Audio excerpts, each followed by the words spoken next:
Você já sentiu que não importa o quanto você tente, ou o quanto você estude, ou o quanto você ame fazer algo, você já sentiu que simplesmente não deveria estar ali? Que existe uma barreira invisível, um código secreto que todo mundo recebeu ao nascer, menos você? A gente costuma dar um nome bonito pra isso hoje em dia, que é a síndrome do impostor. Só que a sensação é muito mais visceral que isso. É a sensação de ser uma fraude, de ser um intruso, de ser realmente aquela sensação de ser um completo estranho. E a Pixar tem essa habilidade assustadora de pegar sentimentos adultos complexos e escondê-los em desenhos de criança. E se existe uma coisa que me conecta profundamente com o filme Ratatouille, muito além das receitas ou da animação que é excepcional, é que ele não é somente um filme sobre comida. Ele é um filme sobre a dor de um criador preso no corpo errado. É sobre a luta brutal entre a sua origem e o seu destino. E hoje eu quero dissecar a filosofia por trás desse filme, porque se você em algum momento da sua vida já deixou de fazer algo por medo de ser julgado pela sua aparência, pela sua conta bancária ou pelo bairro de onde você veio, então a história do Remy não é sobre um rato,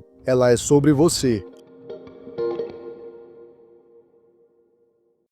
Ok, mas vamos olhar agora para a realidade do Remy. Ele nasceu com um dom absurdo, ou seja, o olfato dele e o paladar são coisas fora do normal. São como se fosse praticamente superpoderes, e a gente consegue perceber isso em uma cena onde ele experimenta a comida e ela é visualizada como se fosse uma melodia, sabe? Então ele começa a ver cores ali enquanto degusta um queijo e um morango. Só que o universo, ele jogou uma piada cruel no Remy, porque ele colocou a alma de um chefe, ou seja, de um artista cheio de grande talento, no avatar de um rato. Agora, pensa na simbologia disso. A cozinha, como todo mundo sabe, é um templo da higiene, da ordem, da pureza, da limpeza. E o rato é o símbolo universal da sujeira, da doença, do caos. A gente pode destacar muito bem aí o período da Idade Média, que foi praticamente dizimada pela doença que os ratos causavam. Mas voltando aqui ao filme, o sonho do Remy não é apenas um sonho difícil pela lógica do mundo. O sonho dele é praticamente uma ofensa. E aqui entra uma descoberta que praticamente me travou quando eu reassisti esse filme recentemente. Porque a maior barreira do Remy, ela não é humana,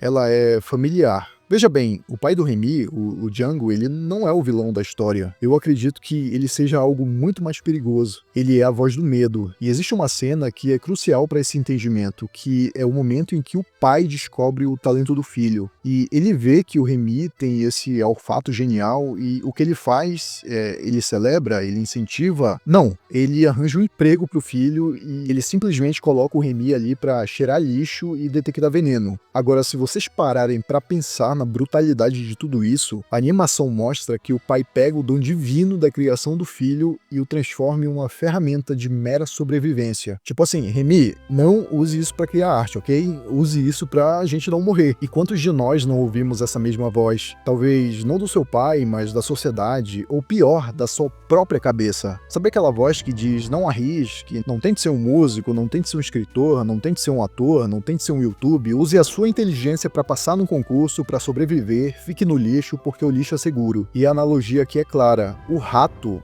é qualquer pessoa que o sistema diz que não pertence. Pode ser a cor da sua pele, pode ser a sua classe social, a sua falta de diploma, porque o sistema diz que o seu lugar é aqui embaixo detectando veneno, e não lá em cima criando sabor. Mas em um certo momento da animação, o Remy ele faz algo que exige uma coragem absurda. Ele simplesmente aceita a separação quando ele se perde da família no esgoto, e à primeira vista aquilo parece até uma tragédia, só que se a gente for parar para analisar, aquilo é a libertação dele, porque ele simplesmente saiu de um lugar onde estava cheio de ruído, onde ele não conseguia escutar o verdadeiro ideal. E nesse momento que ele está no esgoto, ele finalmente para de ouvir a voz do medo, ou seja, a voz do pai dele, e começa a ouvir a própria voz, a voz do ideal. E isso é representado até pelo fantasminha do Gusteau que aparece ali. E é exatamente aqui que o filme nos entrega a sua tese central, que é a famosa frase que todo mundo conhece, só que pouca gente entende. qualquer um pode cozinhar. Muita gente acha que isso é um clichê de autoajuda, que significa que todo mundo tem talento. Bem, primeiramente não é isso. O filme deixa claro que nem todo mundo vai ser um grande artista. O Linguini, por exemplo, não sabe cozinhar. Ele é gente boa, ele é legal, ele é divertido, só que ele não sabe cozinhar, ele não é um gênio. E a frase qualquer um pode cozinhar não significa que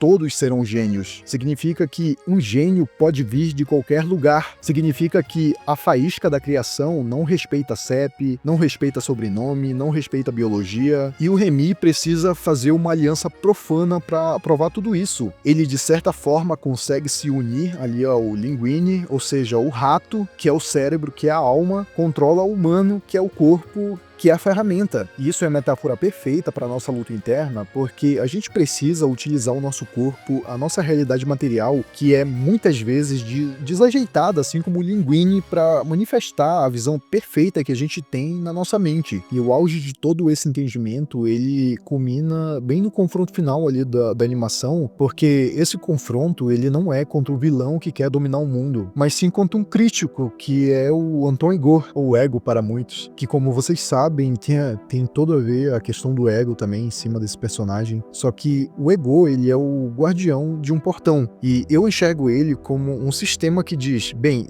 eu preciso decidir quem tem valor. Ele é como se fosse o mundo olhando pra você e dizendo, ei, você é uma fraude. Só que como é que o Remy vence o Ego? Ou seja, como é que ele vence o ego? Ele não tenta fazer um prato chique, todo complexo pra fingir que é um chefe sofisticado. Ele não precisa inventar a roda ou descobrir o fogo. Ele simplesmente volta pra base. Ele faz um ratatouille, que é um prato de camponês, ou seja, é praticamente um guisado de legumes. E isso é genial, porque ele vence sendo autêntico. Ele pega a simplicidade e a executa com tanta perfeição, com tanta alma, que ele quebra a defesa intelectual do crítico. E aquele momento da animação em que a gente vê o Ego dando uma garfada e sendo transportado para a infância, aquilo é praticamente o poder incrível que a arte tem, porque a arte verdadeira, ela não pede permissão, ela não mostra diploma, ela não mostra conta bancária, ela praticamente te atinge no peito. E quando a obra é boa, ninguém se importa se quem fez foi um rato, um rei ou um menino de um bairro esquecido, porque a única coisa que importa é que, nesse momento, a verdade, ela se impõe. E no final da animação, a gente vê ali que o Ego, ele acaba sendo redimido, porque ele perde o emprego, ele perde a credibilidade, só que, em compensação, ele acaba ganhando a alma de volta, porque